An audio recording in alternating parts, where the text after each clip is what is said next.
Internet est un réseau qui relie entre eux de nombreux réseaux informatiques locaux. Différents types de liaisons permettent aux données de transiter à travers ce réseau. Les liaisons filaires, comme les câbles réseau ou la fibre optique, et les liaisons hertziennes, comme le Wi-Fi ou la 4G, la 5G. Le nombre d'appareils connectés à Internet et les débits de connexion sont en forte croissance à travers le monde, d'autant plus depuis la crise du Covid-19.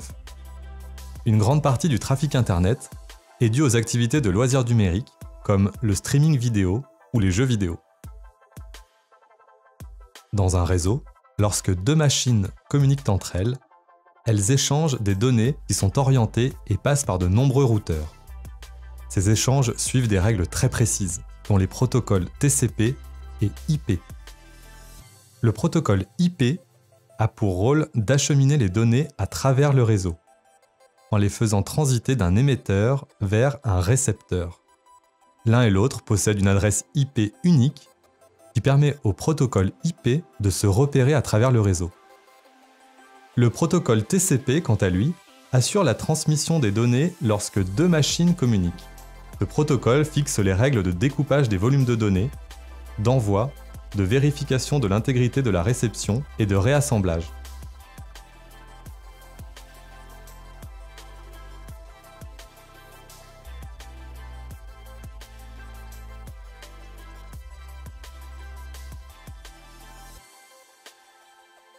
Les ressources présentes sur Internet sont stockées sur des machines identifiables sur le réseau Internet par leur adresse IP.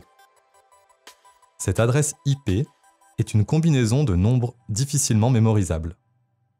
C'est pour cette raison qu'ont été créées les adresses symboliques, facilement identifiables et plus faciles à retenir pour rendre la navigation sur Internet accessible à tout le monde.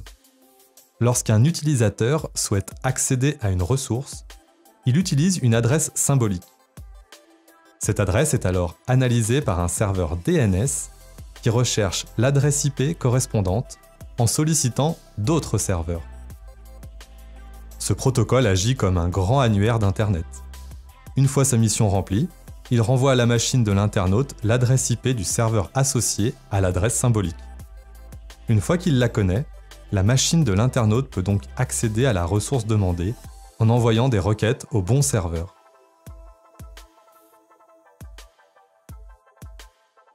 Il existe deux grands modèles d'architecture d'échange de données sur Internet. Le modèle client-serveur est l'architecture classique. Les ressources sont stockées sur un serveur et les utilisateurs, appelés clients, envoient des requêtes à ce serveur pour lui demander l'accès à des données.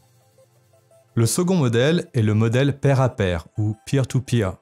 Dans ce modèle, tous les participants du réseau peuvent jouer à la fois le rôle de client ou celui de serveur. Les données sont stockées sur les machines des différents participants et des requêtes sont échangées entre eux. Ce système permet des téléchargements plus rapides et évite la saturation d'un seul et unique serveur.